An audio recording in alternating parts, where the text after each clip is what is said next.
Yo les amis, c'est Kazan, j'espère que vous allez bien et aujourd'hui je vais te présenter mes différents achats qui vont aller compléter mes classeurs. Et cette fois-ci, on est sur des achats récents parce que je te l'avais déjà dit dans l'espace de mes vidéos. Paldea est une série qui m'intéresse pas spécialement en ouverture parce que les cartes que j'aimerais avoir dans ma collection sont principalement des petites shiny, et vu la quantité de petites shiny qu'il y a, il y a forte chance que je ne tombe pas sur la petite shiny que je souhaite. Et en plus, les petites shiny commencent à être plutôt abordables. Petit lot à 20 €, et autant te dire que pour 20 €, je me suis pas trop posé de questions, hein, tout simplement. Ce sont 4 petites shiny qui m'intéressent dans ma collection, voilà, comme ça je centralise. C'est le prix que je m'étais fixé, hein. On va dire 5 € sur une petite shiny qui n'est pas ultra populaire, même si ce sont des superbes Pokémon. C'est ça un peu qui est marrant quand tu sors du cadre du Salamèche ou du Pikachu. En règle générale, les petites shiny restent abordables. Il faut que je regarde le Ronflex parce que ça fait partie des shiny que j'aimerais bien avoir, mais j'ai l'impression que Ronflex, lui, il performe un petit peu, c'est dommage.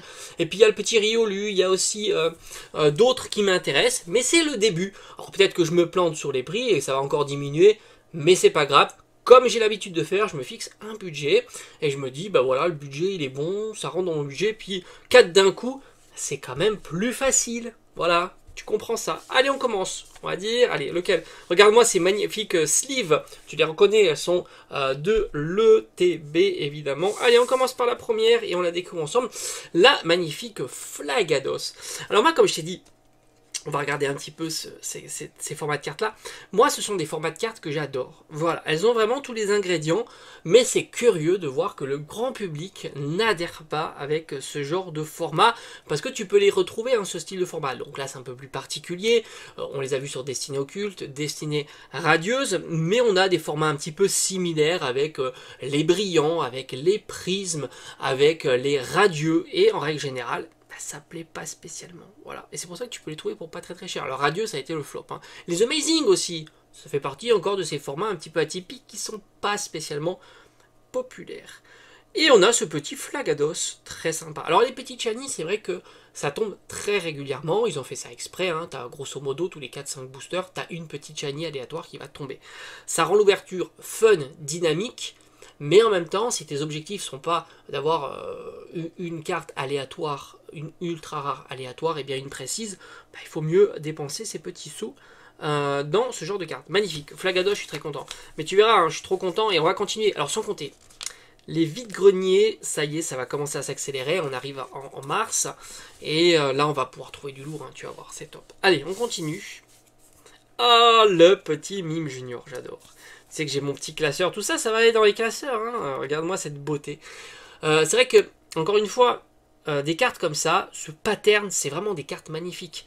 Et ça va très bien dans un classeur, hein. C'est vraiment cool. Et on a le Mime Junior, donc ça c'est top. C'est top, là, le design est magnifique. Les étoiles autour, le caract design de ces cartes-là est super réussi. On continue. Le prochain... Et on a le petit Mélo. Alors je crois de mémoire, le petit Mélo, c'est une carte qui est vraiment pas chère en ce moment. Je sais pas pourquoi, hein, Mélo est vraiment cool. Elle a un petit défaut ici. Bah, ça c'est des défauts qu'on a dans les ouvertures de booster, hein. C'est des cartes qui ont été sorties de booster, mises sous sleeve. C'est comme ça, c'est le jeu, hein, tu vois. Mais c'est du Near Mint, hein. Aucun problème sur l'état, il n'y a pas de souci. Là aussi, la carte est magnifique. La carte est magnifique. Et ça dans un classeur.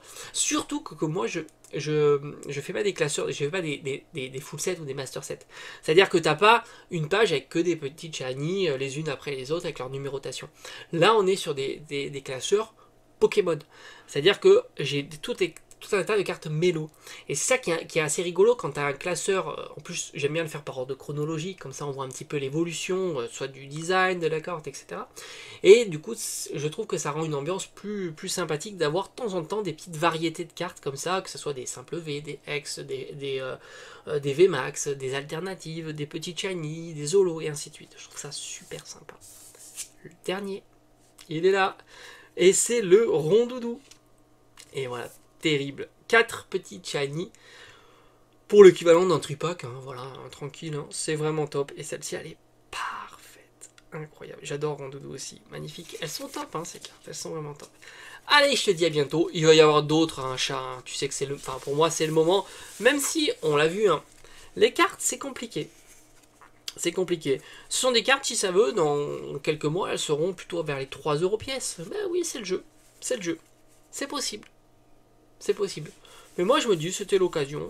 4 d'un coup, je dis, on dit bon coup. Allez, je te dis à bientôt.